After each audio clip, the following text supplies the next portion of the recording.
Have you ever witnessed someone completely snap? What happened?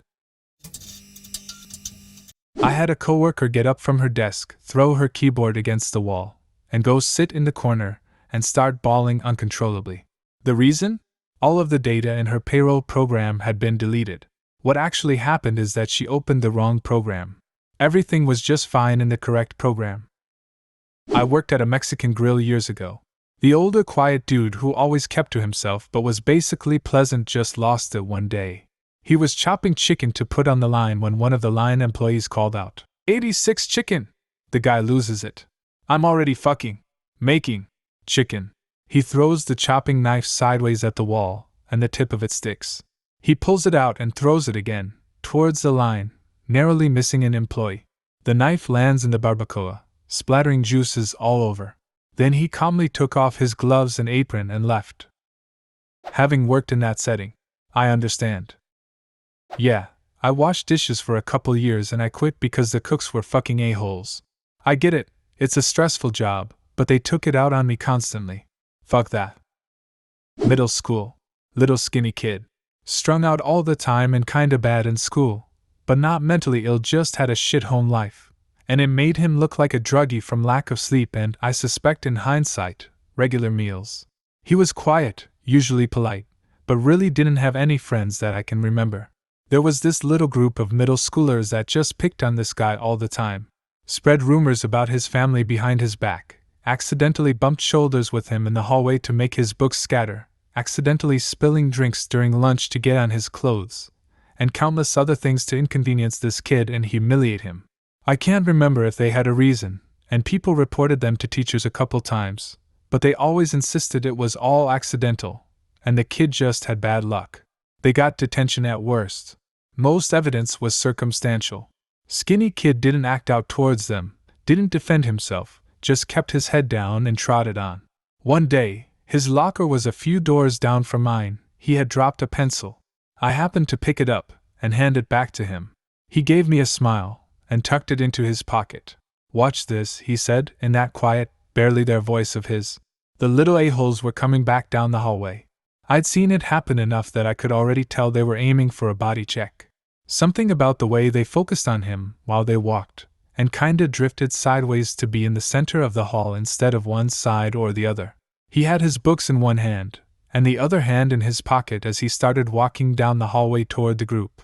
Right as the ringleader pushed to the side to shoulder check him, he whipped his hand up and lunged into the other guy. The pencil stabbed right into the other guy's shoulder, pushed by the momentum of both of their bodies. Bully dropped like a rock, shrieking, pencil sticking out of his shoulder just under his collarbone. I remember thinking it was unlucky he had decided to wear such a wide collar the pencil missed cloth entirely. I was also thinking, holy shit, I'm so glad I was nice to him just now. Skinny kid just kept walking down the hall. Skinny kid was expelled. After that day, I never saw him again. We weren't really friends, but I hope his life turned out okay. This is the problem with bullying rules.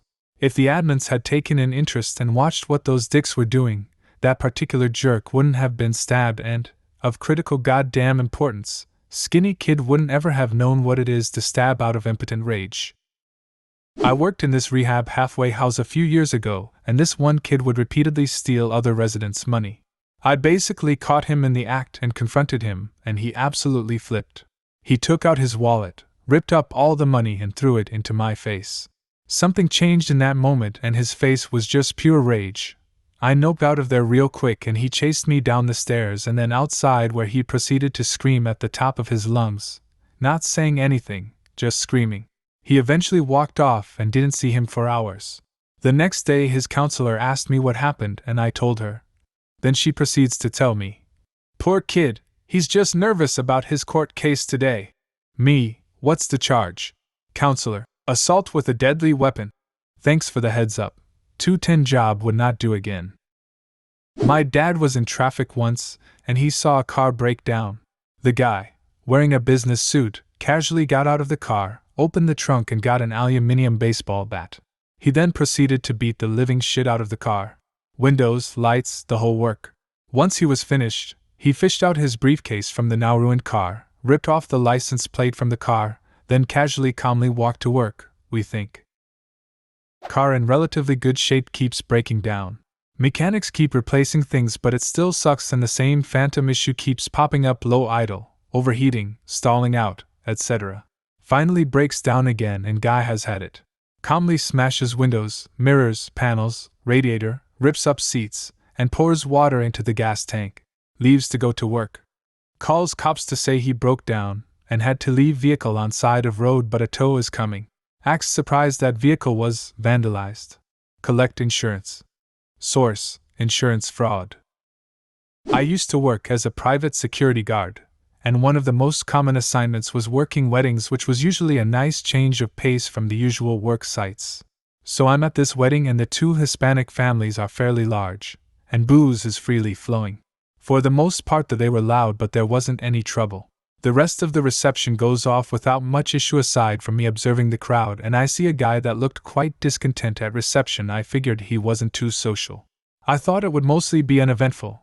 Well, I was wrong, as when the time came for the best man to give a speech, I saw the guy from earlier come up from his table. He must have been no older than 23 or so, and he looked determined and angry. The bride looks at this guy as she's quite anxious as to what he'll say. This young guy interrupts the best man by taking the mic. He paused for a moment and wipes his eye. I'm thinking, great, another emotional speech by a drunk guest. But alas, nope, it was far better. It turns out the guy is a really close friend of the bride and professes his love for her, and that the pregnant bride's child is his. The bride looks mortified, and his emotional speech turns from a drunken profession of love to straight up anger and resentment. He then insults the groom and the groom's family. The father of the bride, the groom, and groom's friends are absolutely livid and ready to beat the living hell out of the guy. But I'll have to hand it to the guy, as he was smart, and he had brought his friends, and it looked like the damn Royal Rumble as the men are just brawling, chairs are being thrown.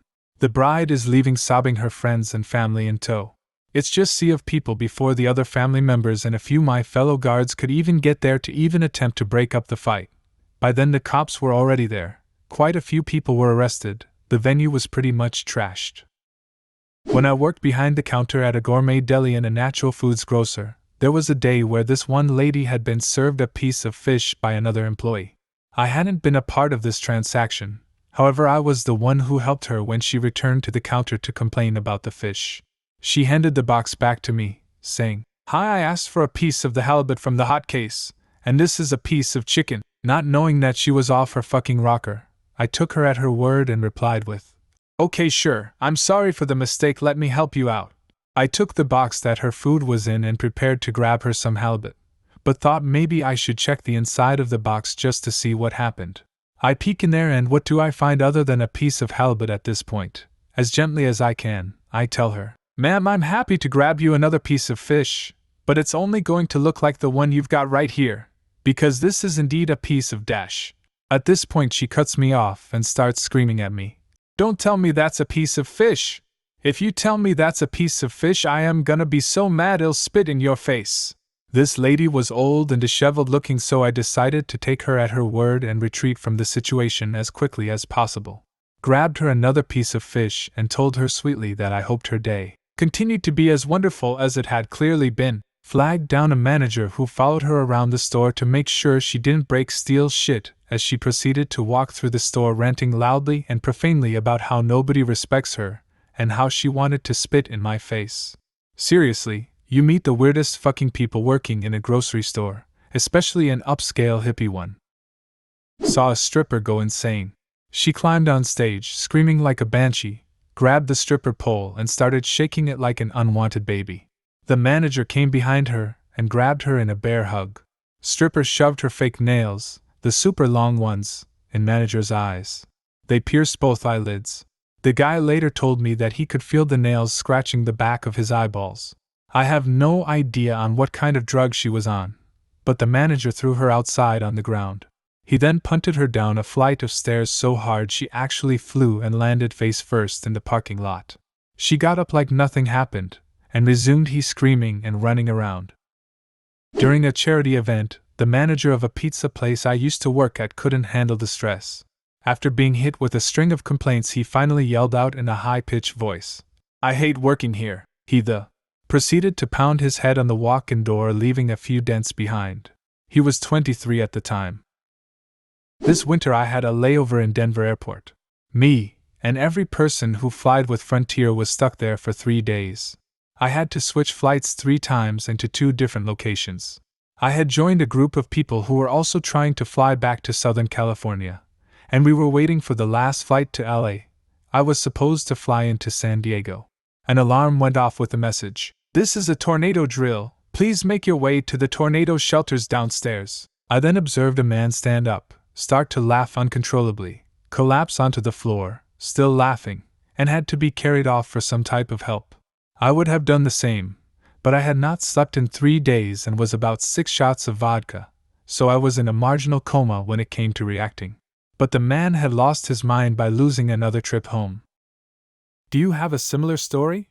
Leave a comment and subscribe to the channel if you want to see more videos like this one.